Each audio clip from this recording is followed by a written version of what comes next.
We should like decide like this is a multi-product in your hair kind of day. Like once the wind gets up, it's like. But I like that you figured that out and you just shaved it all off. I've got some debris in my hair. I feel like the trees, stuff's blowing off the trees. It's a lot. It's one of those days. I've got Jason Boyette in to talk about the latest edition of the Brick and Elm magazine, and one article in particular. If you love plants, you're going to want to dive into this one. Yeah, I'm talking about plants, and I'm not really happy about John's freezing temperatures this weekend because a lot of people have planted already, and now we've got to like figure out what to do.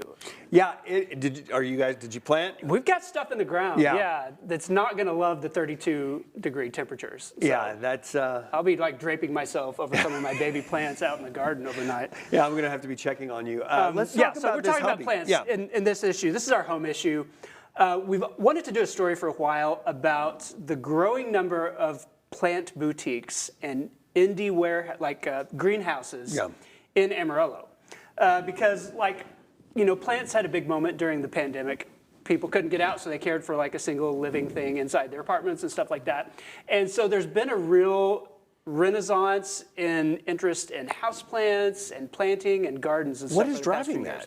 I think a lot of it was the pandemic. I think a lot of it is Instagram, social media. People love to talk about plants, show their plants on that sort of thing. And so we interviewed some of the people who have plant shops like Yellow Rose greenhouses, Nettie's, Windswept Prairie, Plant Babies. Like there's a bunch of these in Amarillo. They're catering to the plant culture here.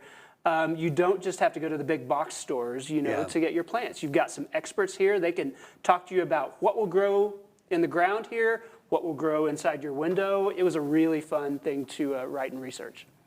It's fascinating. My wife loves it. I'm one of those guys. I struggle. I love having plants in the house. I'm not good at keeping anything alive, and that's why I'll let Michelle take care of that. I'm a bit of a plant guy.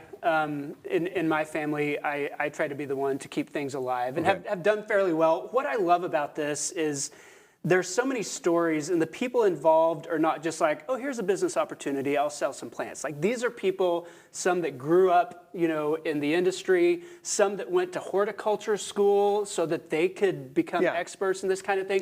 It's always fun for us to talk to the people behind a business and learn, why do you do this? Why plants? I'm surprised at how many of the little boutique places that we have. Yeah. Like Nettie's and the rest of them. Nettie's is new. It's just a couple of years old. Windswept Prairie on 6th Street is a tiny little plant shop.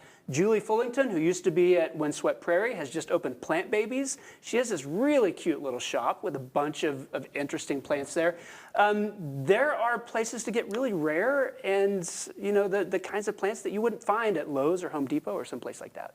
And I love it that you've got these little mom and pop shops, for a lack of a better term, here in Amarillo that are trying to get it going. So I want this to be on your radar because Mother's Day is coming up. Sure. And I'm telling you, it's one thing that Michelle loves as we get closer to Mother's Day and we climb into May, is getting those plants in the ground and around the house. You can give somebody flowers and they'll stay alive for about a week. Or you can get them a plant.